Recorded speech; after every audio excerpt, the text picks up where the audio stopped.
conferencia muy importante, creo, por la Europa, por nosotros también, en muy particular en el tiempo que vivimos en Europa, en el tiempo de pandemia. El tema es San Maximiliano María Kolbe y la identidad cristiana europea. En esta conferencia me gustaría centrarme primero en una breve presentación de la persona de San Maximiliano María Kolbe, luego pasar a consideraciones también muy generales, primero sobre el tema de la identidad como tal, luego sobre la identidad europea, para sugerir en la tercera y última parte algunas reflexiones relacionadas con el tema de mi conferencia, es decir, la identidad cristiana europea Padre Kolbe. El primer punto, San Maximiliano María Kolbe. Kolbe nació en Polonia el 8 de enero de 1894 en la ciudad de Zunska-Wola, que en ese entonces se hallaba ocupada por Rusia. Fue bautizado con el nombre de Raimundo en la iglesia parroquial. A los 13 años ingresó en el seminario de los padres franciscanos conventuales en la ciudad polaca de Lvov, la cual a su vez estaba ocupada por Austria. Fue en el seminario donde adoptó el nombre de Maximiliano. Finaliza sus estudios en Roma y en el año 1918 es ordenado sacerdote. Devoto de la Inmaculada Concepción, pensaba que la Iglesia debía ser militante en su colaboración con la gracia divina para lograr el avance de la fe católica. Movido por esta devoción y convicción, funda en el año 1917 un movimiento llamado la Milicia de la Inmaculada, cuyos miembros se consagrarían a la Bienaventurada Virgen María y tendrían el objetivo de luchar, mediante todos los medios moralmente válidos, por la construcción del reino de Dios en todo el mundo. En palabras del propio San Maximiliano, el movimiento tendría una visión global de la vida católica, bajo una nueva forma que consiste en la unión con la Inmaculada. El verdadero apóstol moderno inicia la publicación de la revista mensual Caballero de la Inmaculada, orientado a promover el conocimiento, el amor y el servicio a la Virgen María en la tarea de convertir almas para Cristo. En el año 1929 funda la primera ciudad de la Inmaculada en el convento franciscano de Niepokalanów, a 40 kilómetros de Varsavia, que con el paso del tiempo se convertiría en una ciudad consagrada a la Virgen, y en palabras de San Maximiliano, dedicada a conquistar todo el mundo, todas las almas para Cristo, para la Inmaculada, usando todos los medios lícitos, todos los descubrimientos tecnológicos, especialmente en el ámbito de las comunicaciones. En el año 1931, después que el Papa solicitará misioneros, se ofrece como voluntario y viaja a Japón, en donde funda una nueva ciudad de la Inmaculada, Mugenzai no Sono, y publica la revista Caballero de la Inmaculada en japonés, Seibo no Kishi. En el año 1936 regresa a Polonia como director espiritual de Hipocalano y 3 años más tarde, en plena guerra mundial, es apresado junto con otros frailes y enviado a campos de concentración en Alemania. Es liberado poco tiempo después, precisamente el día consagrado a la Inmaculada Concepción.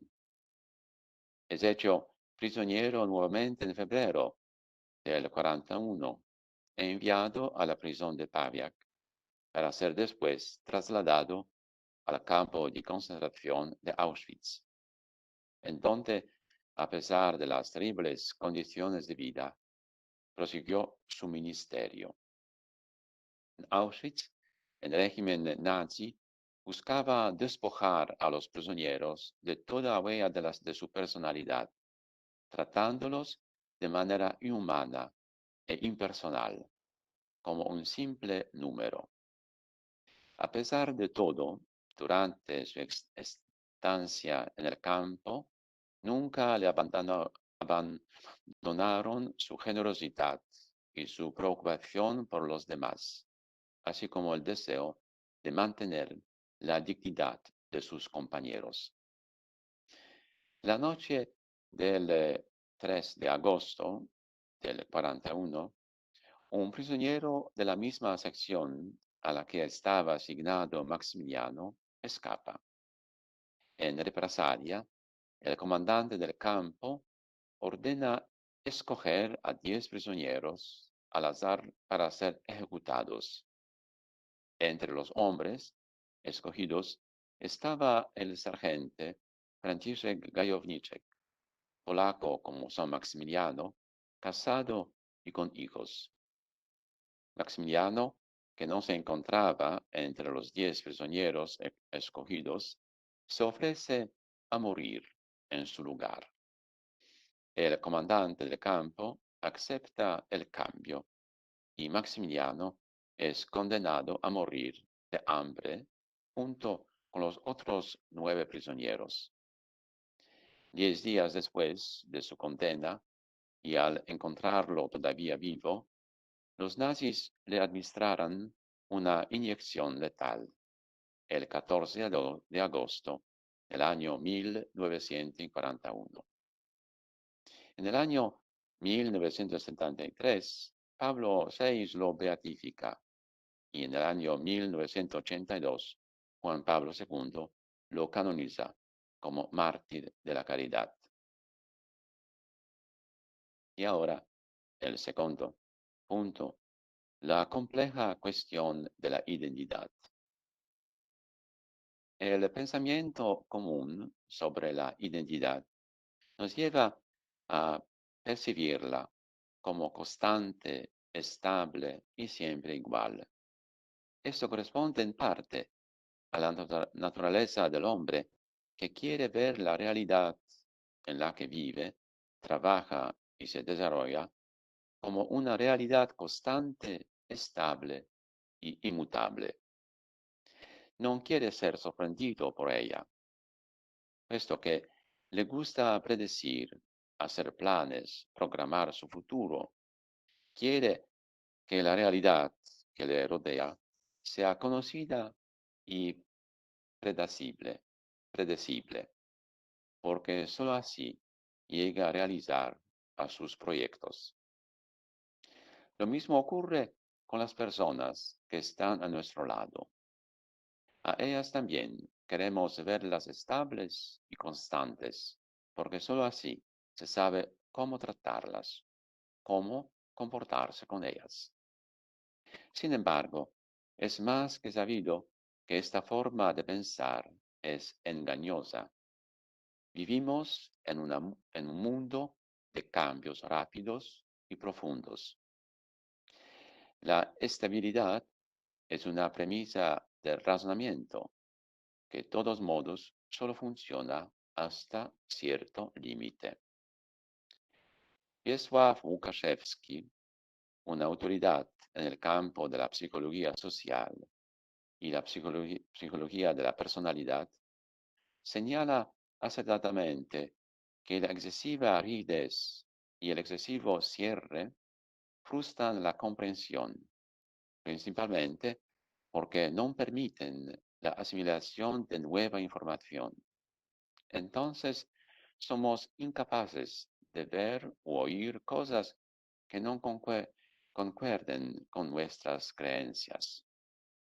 En tal situación, cuando falta una perspectiva más amplia, parece muy difícil juzgar lo que es correcto y lo que no lo es. Para valorar un determinado comportamiento, requiere necesariamente un contexto más amplio, necesario para la evaluación más objetiva de un cierto fenómeno. Entonces, ¿qué es la identidad? En sentido metafórico, es una señal, un faro, un mensaje que significa aquí estoy. Es un sentido espiritual, es un espacio de valores, un lugar específico del que se parte y al que se vuelve de buena gana, porque garantiza una sensación de seguridad, de familiaridad y certeza. En la estructura de la experiencia es forma un lugar permanente y distinguido. Sí, la identidad es muy importante. Constituye un punto de referencia tanto para el individuo como para el grupo social. Garantiza la sensación de seguridad. Facilita posibilidad de desarrollo armónico, equilibrio mental, de correctas relaciones con el entorno. La calidad de una identidad está determinada no solo por las experiencias concretas, sino también por el contexto específico, por las personas que uno encuentra, por los proyectos. Por ejemplo, en un contexto pacífico se activan los rasgos de personalidad pacífica, que luego influyen en su identidad. Por otro lado, cuando el contexto cambia, cuando la existencia humana se ve amenazada, o incluso con su exterminio, eso también afecta su identidad y la calidad de su vida.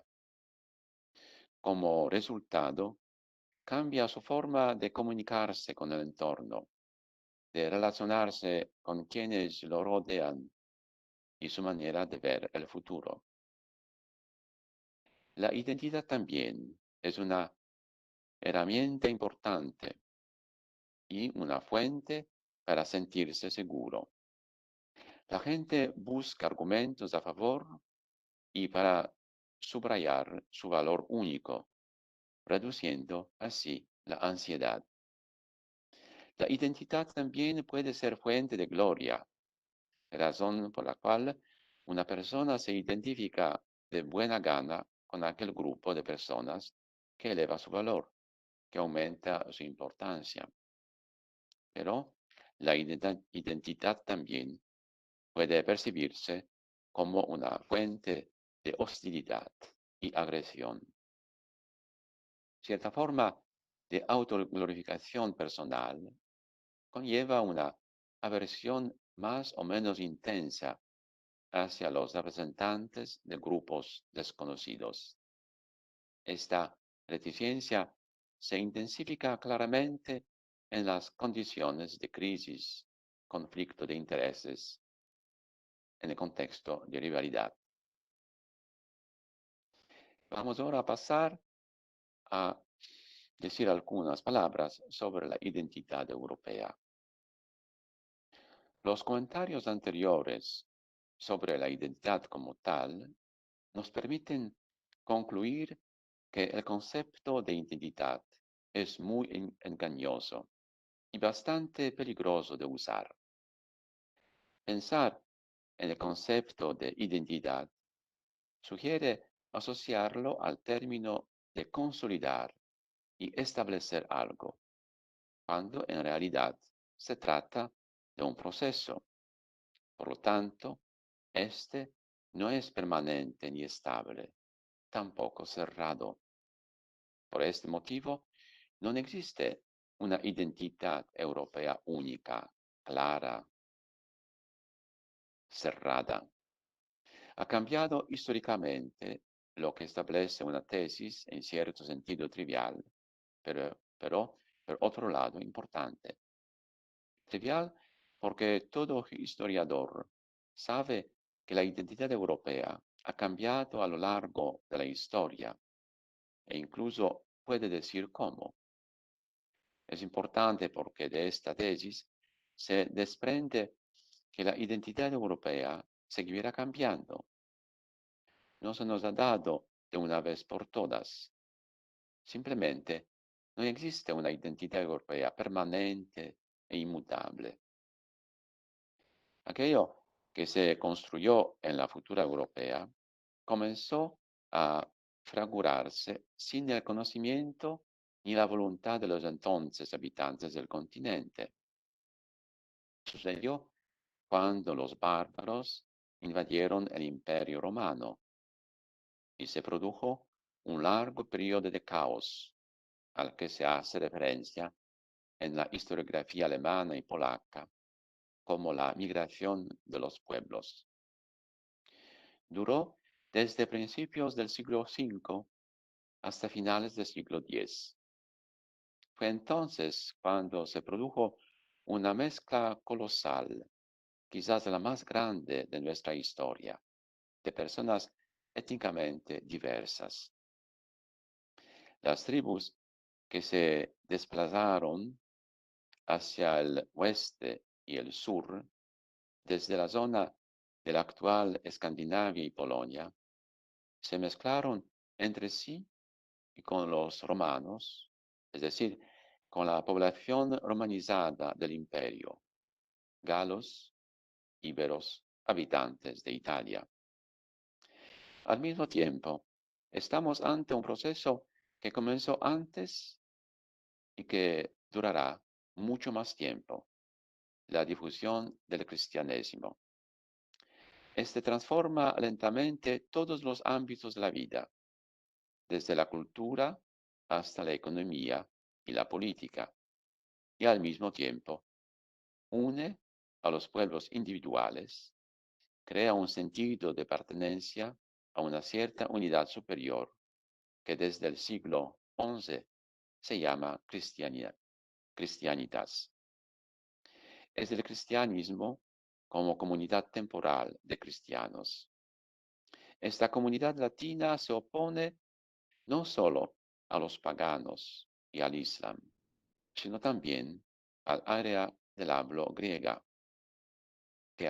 griega, a Bizancio, es decir, a las antiguas provincias orientales del Imperio Romano, que sobrevivieron en estas áreas con diversa suerte hasta mediados del siglo XV. Eso fue de gran importancia para la cultura europea, porque el Imperio bizantino conservó obras, tradiciones y conocimientos del griego. Occidente podría entonces hacerse cargo de todo esto. Hace algún tiempo hubo una moda de buscar raíces europeas sobre la base de la investigación de códigos del ADN. Se trataría de saber si en los contemporáneos romanos fluye la misma sangre que en sus antepasados, los ciudadanos de la antigua Roma.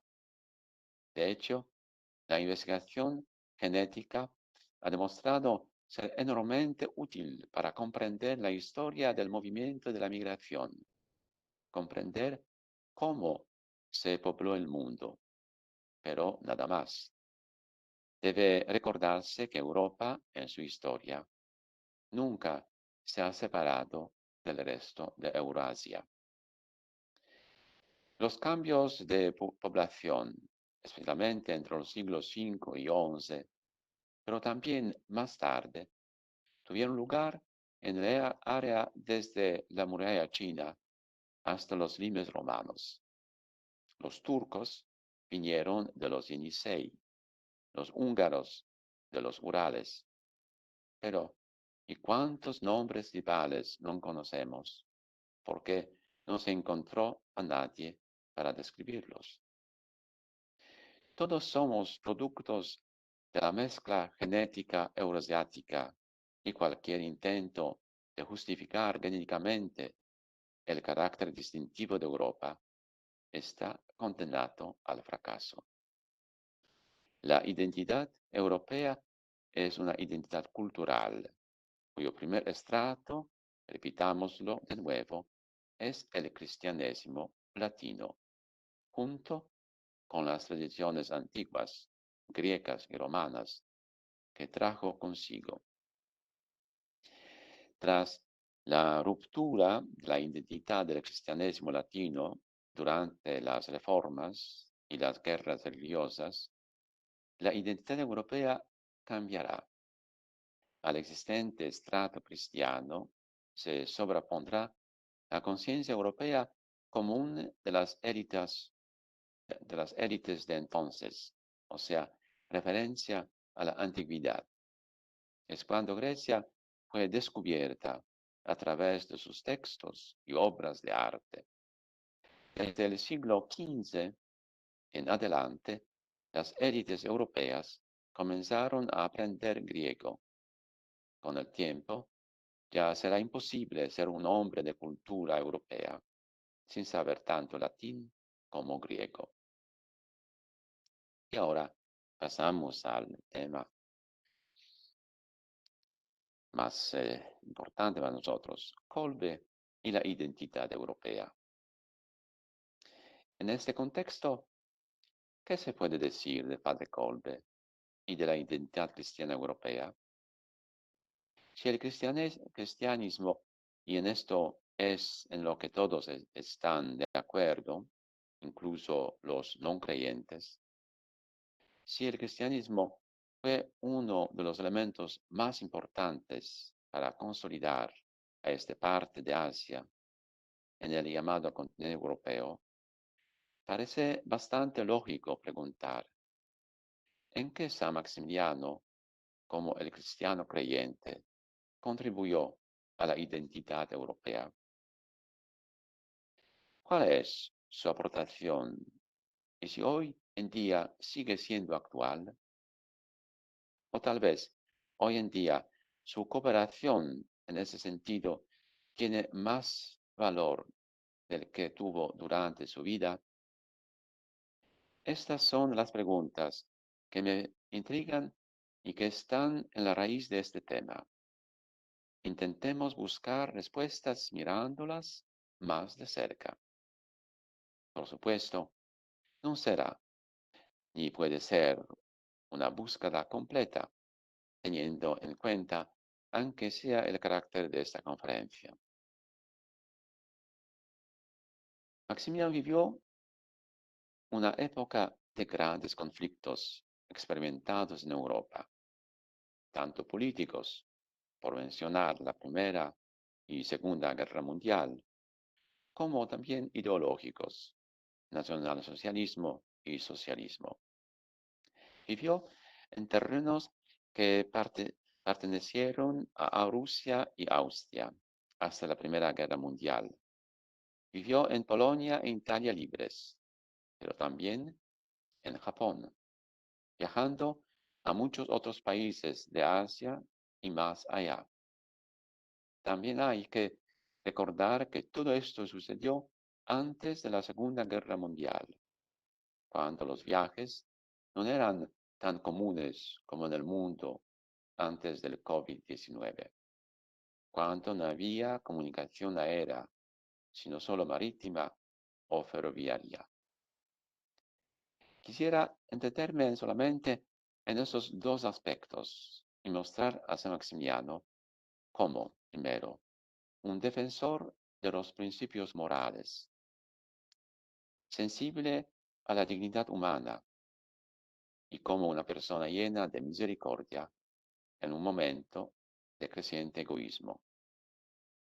Esos son también los elementos, creo, muy importantes en la identidad europea cristiana y para salvar esta identidad europea cristiana. Defensor de los principios morales, sensible a la dignidad humana, es una persona llena de misericordia en un momento de creciente egoísmo. Defensor de los principios morales, Padre Kolbe. Estamos hablando de Maximiliano en el siglo XXI, en la era del desarrollo dinámico de la ciencia en todas las direcciones posibles, las que promueven la vida humana, la defienden o la destruyen, así como las que indirectamente suponen una amenaza muy grave para ella. Me refiero aquí al desarrollo dinámico de la ingeniería genética, obras relacionadas con la creación de vida artificial. Estamos hablando de Kolbe en la época en la que el crecimiento de la capacidad humana no se corresponde con el desarrollo simultáneo de la fuerza moral. La fuerza moral, escribió el Papa Benedicto XVI, no ha aumentado con el desarrollo de la ciencia, sino al contrario, ha disminuido porque la mentalidad técnica reduce la moralidad a la esfera subjetiva. Las palabras del Papa Emérito. La observación del Papa parece acertada. Con el paso del tiempo, cada vez cobra más importancia su llamada a la restauración de la moral universal, que será capaz de responder a la amenaza que surge en la existencia común de la humanidad y en la identidad europea más fuerte. Existe un grave riesgo de desequilibrio entre las posibilidades del hombre en términos de desarrollo tecnológico, desarrollo en el campo de la biotecnología y en muchos otros campos, y la fuerza moral del hombre, capaz de evaluar adecuadamente su desarrollo, resultados y implementación. Mientras tanto, el mayor desarrollo de la identidad europea o la aniquilación depende de esta fuerza moral. Eso es el momento muy importante y muy actual de la, de acto de Padre Kolbe en el campo de concentración de Auschwitz. Kolbe enseña que la seguridad que necesitamos, que el futuro del hombre que anhelamos, encuentra sus fundamentos, sus fuentes, en el respeto a la dignidad de Dios y a la dignidad del hombre, en el respeto de la libertad de ambos. Ningún régimen, ninguna ideología, ningún sistema económico puede garantizar el correcto desarrollo del hombre y su identidad, especialmente europea, sin respeto a la dignidad y libertad del hombre, de todo ser humano, incluso del débil, enfermo o anciano. El futuro de la civilización, hablaron los papas de las últimas décadas, está determinado por la fuerza moral del hombre. Así lo señaló San Juan Pablo II en su homilía durante la canonización del beato Maximiliano Kolbe, el día 10 de octubre del año 1982. Decía, y así las palabras del Papa: ¿qué sucedió en el búnker del hambre del campo de concentración de Auschwitz el 14 de agosto del año 1941? Pregunta el Papa. A esta pregunta responde la liturgia de hoy. Dios probó a Maximiliano María y lo encontró digno de sí. Lo probó como oro en el crisol y le agradó como holocausto. Aunque a los ojos de los hombres padecía un castigo, sin embargo, su esperanza estaba llena de inmortalidad, ya que las almas de los justos están en las manos de Dios y no les tocará tormento alguno. Y cuanto humanamente hablando, les llega el tormento de la muerte, cuando a los ojos de los hombres parece que mueren, cuando su partida de este mundo es considerada por nosotros como una desgracia, ellos están en paz, tienen su vida y su gloria en las manos de Dios. Semejante vida es fruto de la muerte a la manera de la muerte de Cristo. La gloria es la participación en su resurrección. Y de nuevo la pregunta del Papa. ¿Qué sucedió, pues, en el búnker del hambre el día 14 de agosto de 1941? En la respuesta. Se cumplieron las palabras de Cristo a los apóstoles al enviarlos a dar fruto y un fruto que permaneciese. El fruto de la muerte heroica de Monsignor Kolbe perdura de modo admirable en la Iglesia y en el mundo. Los hombres miraban lo que sucedía en el campo de Auschwitz y aunque a sus ojos les parecía que moría un compañero de su tormento, aunque humanamente podían considerar su partida a este mundo como una desgracia, sin embargo, en su conciencia, esta no era simplemente la muerte. Maximiliano no murió, dio la vida por hermano. En esta muerte, terrible desde el punto de vista humano, estaba toda la definitiva grandeza del acto y de la opción humana. Voluntariamente se ofreció a la muerte por amor. En esta su muerte humana había un testimonio transparente de Cristo, el testimonio dado en Cristo a la dignidad del hombre, a la santidad de su vida y a la fuerza salvadora de la muerte, en la que se manifiesta la fuerza del amor. Por esto, la muerte de Maximiliano Kolbe se convirtió en un signo de victoria, la victoria conseguida sobre todo el sistema de desprecio y odio hacia el hombre y hacia lo que de divino existe en el hombre, victoria semejante a la conseguida por nuestro Señor Jesucristo en el Calvario. Seréis mis amigos si hacéis lo que yo os mando. Y vamos al último punto de esta plática, despertar la sensibilidad hacia otras personas. Y la pregunta, ¿para qué sirvió el gesto de misericordia del padre Maximiliano?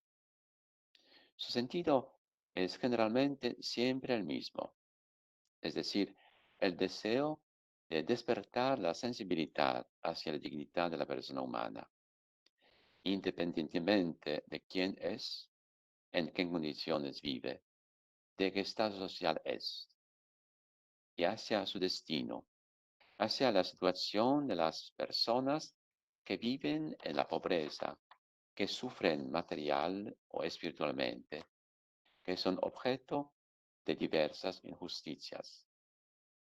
A través de su gesto, Kolbe quería que los demás, y sobre todo los agentes de la ideología nazi, despertasen en sí mismos el respeto o la dignidad de otro ser humano, para que redescubriesen la verdad sobre el hombre al que Dios había dado la vida. Con su actitud, Maximiliano nos hace preguntas muy importantes, como ¿por qué? ¿Por qué hay tanta falta de respeto por la vida y por las personas?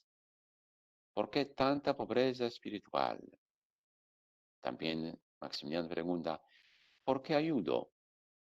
¿Y para qué sirve mi ayuda? ¿Qué sentido tiene lo que estoy haciendo? ¿Por qué estoy perdiendo mi vida por otros? ¿Por qué hago lo que hago? Puesto que nadie me obliga a hacer lo que hago, ¿verdad? La misión de las obras de misericordia es destruir, perturbar la imagen existente de una realidad muy egoísta. Y hablamos de estas cosas en el tiempo de pandemia, cuando las obras de misericordia se necesitan mucho más que pues antes. La misión de las obras de misericordia es crear ansiedad, fomentar la reflexión. El acto de Kolbe también provoca la reflexión, preguntar por qué alguien está en esa situación, cuál es la razón para esto y dónde lo llevará esta situación. Finalmente, su gesto pide un seguimiento. El que hace el bien apela indirectamente a otros para que hagan lo mismo. Por tanto, es un gesto difícil, porque no se queda sin dejar huella. No puede quedar sin respuesta. Por supuesto, es posible que alguien no conteste, pero esta falta de respuesta no queda sin dejar huella. Incluso si no recibe la respuesta concreta, ahoga y preocupa el corazón, preocupa la conciencia e inquieta la vida. Creo que es el corazón de la identidad europea cristiana. Maximiliano apela al descubrimiento de la dignidad de otro humano, tan fuerte en la identidad cristiana Europa. Y al mismo tiempo, Maximiliano apela a la solidaridad espiritual y material con el otro, sobre todo del que atraviesa momentos difíciles, especialmente ahora, durante esta pandemia. Quien tiene compasión quiere ponerse en la situación que vive el otro. Sus ojos y corazón sensibles, al ver su pobreza espiritual o material, quieren estar junto a él, sentir con él, experimentar pena o dolor. Pero en la vida de San Maximiliano Kolbe no se trata solo de compasión, un sentido muy noble, pero en la vida de Maximiliano no se trataba solo de compasión. Por noble que sea, la compasión puede expresar cierta impotencia. La misericordia es más que eso. Nace de la compasión, pero no se queda ahí, sino desea cambiar el destino de la persona con la que se conmueve. Cambiar no únicamente el destino de la persona, pero desea también cambiar el destino del mundo. Quiere acudir en su ayuda. Escucha el llanto y las quejas de una persona y del mundo que viven en alguna forma de pobreza y por eso decide cambiarla. Precisamente en estos tiempos es lo que nos enseña Maximiliano, hacer gestos concretos de misericordia, que es un corazón de la identidad europea, que es típicamente cristiana e indirectamente también europea. Considero, para terminar, considero estos pocos pensamientos importantes en el tema de mi conferencia, es decir, en el tema de San Maximiliano Kolbe y la identidad cristiana europea.